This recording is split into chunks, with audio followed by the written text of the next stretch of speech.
In this video, you'll learn how to customize item catalogs in Stack so your estimating matches how your team really builds. By the end, you'll know how to organize your catalog for fast searching and create items that make estimating more accurate and consistent across every project. Start by signing into Stack and opening the estimating area. From there, open the item catalog. Depending on your interface, this may be labeled as items or assemblies. If you don't see options to add or edit, check your permissions.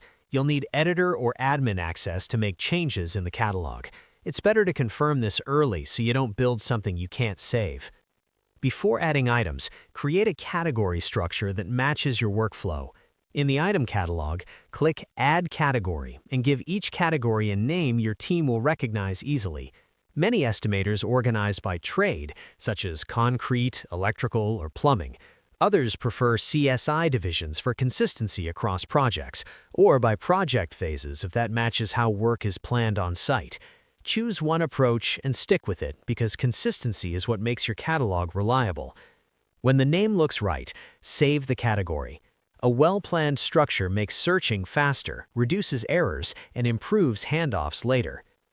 With your categories in place, you can begin adding custom items. Click Add Item and complete the item details. Start with a clear item name, such as 4-inch concrete slab, so it's obvious what you're selecting. Choose the correct unit of measure, such as square feet, linear feet, each, or cubic yards, so your takeoffs calculate properly. Enter your costs for material, labor, and equipment if you track them. If your team uses production or productivity rates, include those as well, so labor adjusts correctly with quantity. Assign the item to the appropriate category and save it. As you build out your catalog, use real historical data instead of rough guesses. Pull from past projects, supplier quotes, and verified crew output to keep your numbers realistic. Make sure your units match how quantities are measured in the plans to avoid conversion mistakes.